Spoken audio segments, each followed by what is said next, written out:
오넥스TV 주간 영업유통 뉴스 84호입니다. 국내외 경제기사부터 보겠습니다. 실질소득이 10개월 연속 감소했습니다. 정부가 내년 긴축 재정 방침을 발표했습니다. 중국 리오프닝 효과가 나타나기 시작했습니다. 2분기에도 경기의 어려움은 계속될 것 같습니다. 전문가들은 미국의 통화정책과 중국의 리오프닝 효과에 따라 달라질 것으로 예상하고 있습니다. 전기요금과 가스요금의 인상은 불가피해 보입니다. 정부와 여당은 구체적인 인상폭을 본격적으로 검토하기 시작했습니다. 이제 남은 것은 시기와 인상폭 결정이 될 것 같습니다. 직장인들의 실질임금이 5.5% 감소된 것으로 조사됐습니다.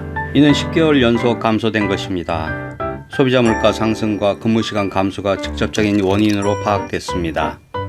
정부가 내년 재정지출 10% 이상 감축 방안을 발표했습니다.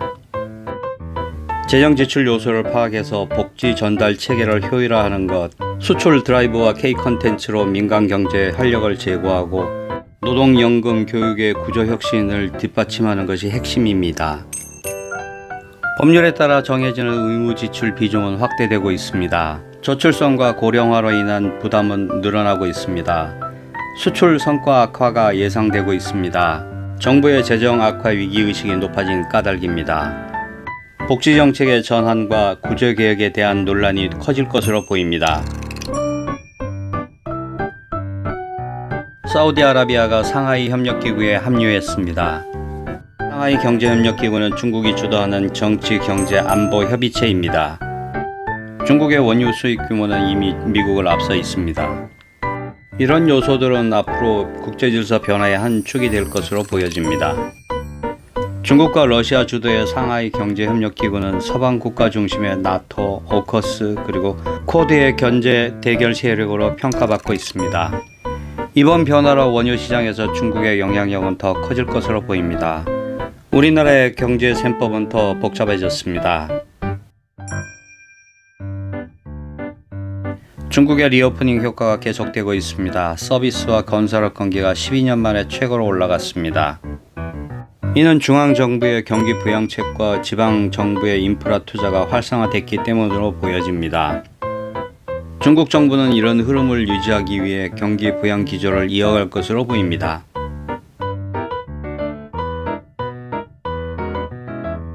그러나 중국 제조업은 리오프닝에도 불구하고 수익 악화 등 계속되고 있습니다. 경기는 완만한 회복세를 보이고 있습니다. 제조업의 수익성 개선까지는 시간이 좀 필요해 보입니다. 매출이 회복되면 수익도 회복됩니다. 중국 역시 존버의 시간입니다. 영업유통 마케팅 기사입니다. 미래 모빌리티가 소개됐습니다. 대형마트의 영업시간 단축이 이슈입니다. 유통과 할인 경쟁이 가열되고 있습니다. 2023년 서울 모빌리티 쇼에서 지능화된 이동혁명이 소개됐습니다. 미래 이동수단으로 로봇과 도심항공, 개인용 비행체가 소개됐습니다. 현대차는 충전과 배송 로봇, 모빌리티 하우스를 소개했습니다. 기아차는 EV9을 최초로 공개하며 UX 핵심 신기술을 소개했습니다. KG 모빌리티는 새로운 회사명과 미래의 비전을 공개했습니다.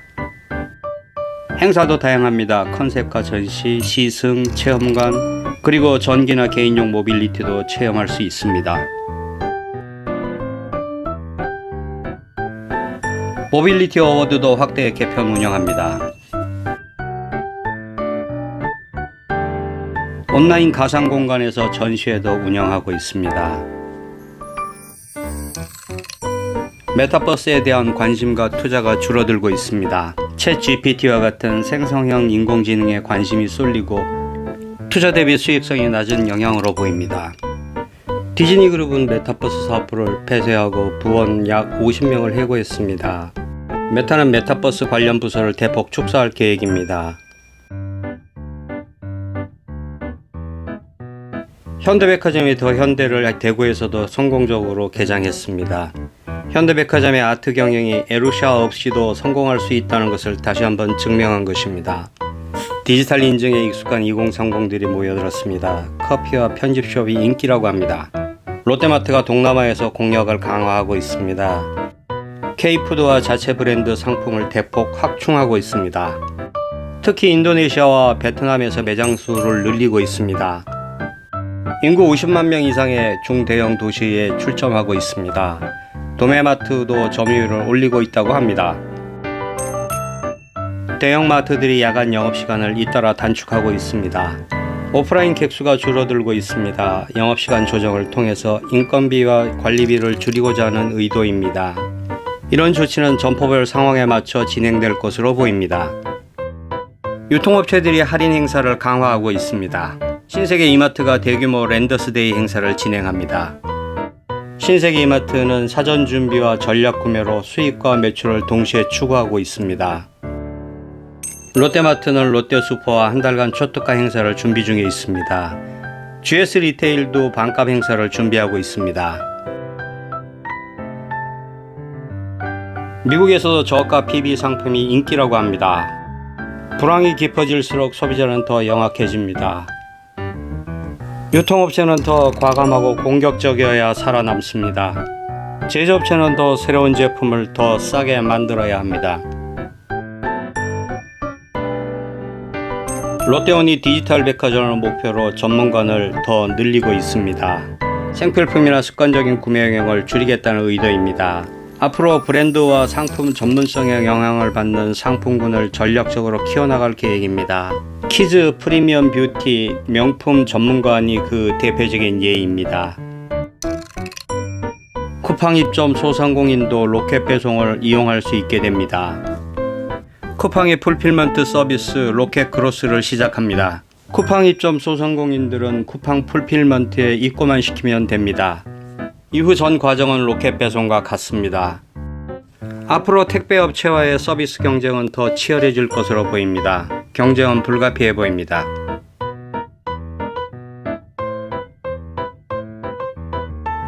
큐텐이 위메프와 인터파크를 인수합니다. 큐텐은 동남아 기반의 글로벌 이커머스 플랫폼 기업입니다. 인수가 완료되면 업계에서 4위가 됩니다. 더 많은 판매자가 모일 것이라고 얘기하고 있습니다.